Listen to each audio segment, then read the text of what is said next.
I've never seen something look so beautiful. Hey guys, Good Marks Goods here, and today I am kind of stuck inside because it's terrible outside, it's windy, and I live kind of like in the desert, so if it's windy, you really should stay home because you're going to be inhaling dust and all this crud. So instead of moving around in my storage units and looking for orders today, I am forced to stay inside, and at least I finally have time to make a video. I haven't been making a whole lot of videos lately. I've been showing you guys 2 of the boxes that I've been looking through, showing you guys all how to find silver in scrapbook boxes that Goodwill will sell to you for like $3 a pound. And I've been doing really well on that, but I've been wanting to show you guys some of the cool silver plate finds that I've been dying to put in my store, and I'm finally going to do that today since I have nothing else I can do. But first of all, I have this here. I've seen this kind of particular silverware. I don't think it's even silverware. They make it out of brass, and it comes from Italy, and there's a couple well-known names. I can't remember the names because I can't remember, but I have found a couple of those pieces, and a lot of the time they go for like this Renaissance-y look or like Baroque. A lot of the time they use Cupid as a motif, or they'll use animals like a monkey. I've seen a monkey and a lion, but this one is kind of like a demon. I think somebody said they're trying to sell the same thing as me, and they're claiming that this is Satan, like the devil. Oh, okay. I don't know why they would want to put that on your silverware or something you're going to be using, but hey, all the power for you, I guess. Anyway, this is kind of a rare piece, and they go for quite a bit given the subject matter. I guess they're kind of interesting to people, and mine isn't marked to Italy. Actually, I don't see any markings at all, and except for here, but it's so worn down and I can't really see it. Plus I don't know any of these Italian brass maker marks anyway. I'm sure there's only like 2 or 3 anyway to be aware of, so I might be able to put a maker here, but usually it says made in Italy or Italy, and this time mine doesn't. Fairly certain it's not a reproduction. I don't think anybody actually tried to reproduce these, but you never freaking know. And I think they were made in like the 20s, something like that. So it's got age. If it's the real one, I mean. I look things up and I forget them all the time, but okay. So, and somebody wants like $80 for their pair. If I get $80, I would be like ecstatic. I don't know how long it takes for it to sit. Here we have, this is part of a set of stuff, just in a bulk box of silverware, and I was wondering what this could be because I thought maybe it was something super high-end, but it's William Adams. William Adams was pretty prolific as a maker, and I believe he was based in England, but I think he also had factories, or they had factories in America and other places. Well, let me see what they were claiming this to be. Usually I can look up replacements, but today replacements didn't know. They said this pattern was made by an unknown manufacturer, which is weird because it's right on the back. William Adams as the maker. Anyway, somebody claimed this to be Eden. William Adams Eden. Okay, this is really confusing. Antique Cupboard says that they're trying to sell a 4-piece table setting for $39, Eden by Toll, William Adams silver plate. But I didn't know that Toll and William Adams had a connection. But if it is, that to me just basically means that William Adams was bought out by Toll. Okay, The William Adams Company, known for its silver plate products, was acquired by Toll Silversmiths. Okay, fair enough. So, well, I got like 40 pieces, and it looks like these pieces go for about $5 each. So, not bad, not bad. Hopefully it won't sit around for a while. I think it won't. It should be a fairly quick sale. And you've got some Baroque by Wallace here. I picked up this Baroque by Wallace. All these punch cups, actually. And I think I paid about $4 a punch cup, something like that. I got 10 of them, I think. 1, 2, 3, 4, 5, 6, 7, 8, 9, 10. Yeah, 10 punch cups. And they came with a creamer and sugar bowl, too. I didn't know that they were so small, though. I'm kind of a little puzzled. Also, I'm also a little puzzled because I was polishing these up, and this yellow glow wouldn't go away. I don't know why.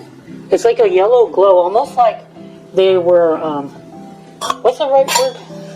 When something is gold-plated, they want to use some fancier word. Gold-washed? I guess I'm trying to say gold-washed. See, everything is fancy with gold. They don't want to just call it gold-plated. No. It's gold-washed silver plate. That's what it is. Wallace silver plate. So the coloration kind of has me a little puzzled. It's not like it's base metal. I would tell that. No, it's the silver is there. It's just yellow, and it won't like not be yellow. Who can help explain that to me? Because I don't get it. Well, anyway, those punch cups look like they're about 20 bucks a piece. I'll ask maybe like 12, and I'll make plenty of profit. And then like $25, $30 for the Baroque by Wallace creamer and sugar. Nice couple of pieces to show you all. So we've got this 1847 Roger Bros tea set. It's in the Arcadia pattern, and it looks really Art Deco to me. It almost looks like modernist in modern.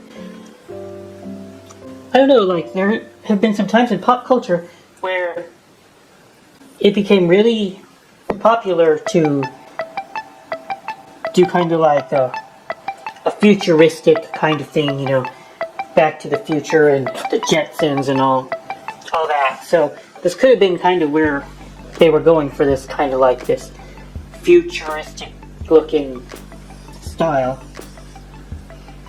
I think they really nailed it. It's really pretty. But the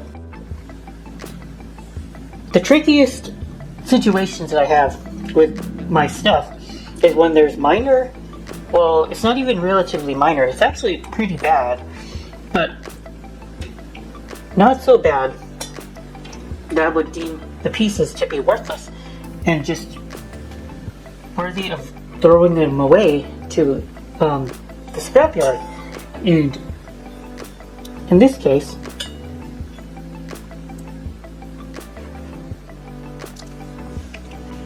there is this chunk of silver missing from the handle here. And I have a dent on this here sugar bowl. I mean, not sugar bowl. I think it's a waste bowl. Possibly a waste bowl. What does that make the value of this set? Because they seem to be going for $100, $150. Is it worth only $60 now that there is this plating damage? Would you take about 50% off? I feel like that's harsh, but can we take off like 30% of the value for this damage? So if it would be around $100, $150 maybe, then you'd ask for $100 to $70. I think that's reasonable. Again, I'm always up to suggestions and ideas, but I have noticed that replacements will offer 25% off for damage, but I don't know if my damage is considered minor or major. Oh, it's on both sides. I don't know why. How the heck that happened? Somebody really wore it down while holding it, I guess. It's kind of puzzling that this wear is on both sides of the piece, but it is where somebody would have held it. So I went ahead and made a short about this. This piece was sent to me in a bulk box, and they wrapped nothing, absolutely nothing, and miraculously it survived the trip.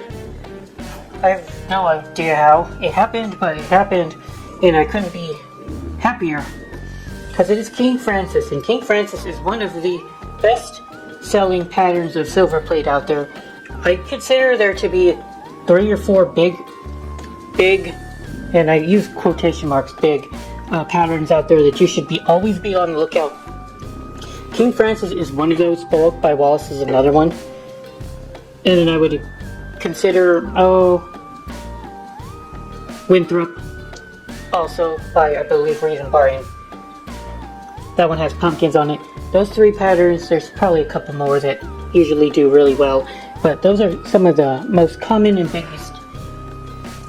best-selling patterns. They're relatively common, so you can find them if you look enough, I guess. But yeah, we got they're known for like fruit hanging from the bottom, grapes and what looks like apples and I don't know what else, flowers. It's very ornate. People really like this pattern because it's so damn gorgeous, and this being a champagne bucket wine cooler in great shape, I would say a couple $100. One of the best buys I've made in quite a while. The thing about that box is that it came with like 30 pounds of other silver plated scrap. I just sent it straight back to the scrap yard for about a little less than what I paid for, and I'll get a lot of profit from this box. It's hard to find boxes like that, especially when Goodwill bungles the shipping, and they do that quite often. That sets you back even more, but it's nice to have a win like this. I need at least 3 or 4 wins like this a month to keep sustained operation, so yay for me. So one of my best viewers and subscribers asked me about what I know about bark nails. I told him it's a really good company, and they make made in England, as he saw, and they use a couple of different marks on their pieces, and this one's a menorah. I've seen they have pineapple and a shell. I think that's the main ones. And then they just use the word England. Really high quality stuff. So I've had this in my store for a long time, but I was a lot more new, and so I thought that maybe people like the tarnish on silver plate without understanding that it's actually really bad and it damages the silver over time.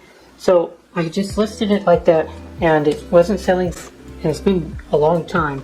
So I went ahead and polished it with my silver polish, and I really love this silver polish. I cannot stress how awesome this polish is, and it's by the maker Haggerty Silver Foam. It's a polish that I use. Really recommend it.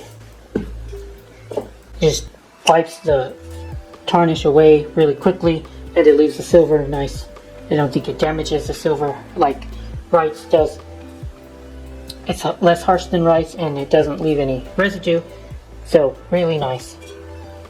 And he bought a tray, and he got it for a really good price, so maybe he'll be able to flip it for profit.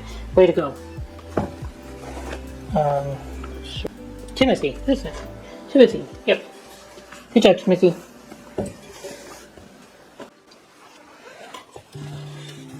So, it looks like we've got a pumpkin form teapot that uses a vine as the handle. That's quite creative.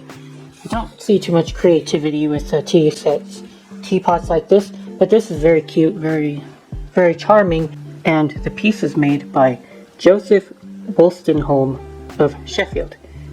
Quite a mouthful. And this maker also is very well respected in the current marketplace.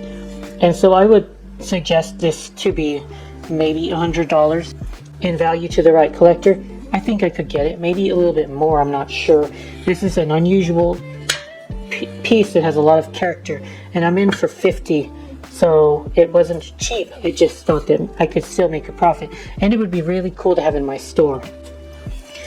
This is a pewter pitcher by a maker called Kaisersin, and it obviously sounds German. I think it's German, and they made Art Nouveau period pieces, and it's like, I don't really know what I'm looking at, because first of all, it looks like there's some wear on what would have been more ornately detailed body of the pitcher. So which begs the question, like, why did somebody bother to do this and wear away what could have possibly been a lot more design on this piece? That seems to be ridiculous, because it's not like pewter is constantly tarnishing. No, you don't have to clean pewter with a lot of force and do that kind of thing to this pitcher. So I don't know what it would have looked like right from the factory. That's basically, one could only imagine, unless I could find the exact model number, and you might not do that. I just don't know what condition my piece is in. It doesn't feel like it's in great shape, and so at this point I'm probably going to take a loss on this piece. So I thought it would be worth a lot, but maybe it will still be worth about what I bought it for. I can't remember what I bought it for, but it wasn't too cheap either. I don't think it was that expensive. But it looks like this piece needed to have a lid, and the form doesn't remind me of something that would need a lid. So again, I'm kind of puzzled about this piece. It's a little bit of a mystery to me. But Kaisersin's pieces, when they're in great shape and they're very ornate, they can fetch $300, $400. I think mine is, given the plainness and the potential questions that I have, I would say 50, 70. I think somebody will still want it, but definitely not going to pay the premium prices that I would have liked to get from something like this. Okay, that's it for the month, I guess, guys. The month has already creeped by me, and I can't really make any more videos at this point, given how late in the month it is. And yeah, I will see you guys another time. Thank you for watching. Good Marks, Goods out.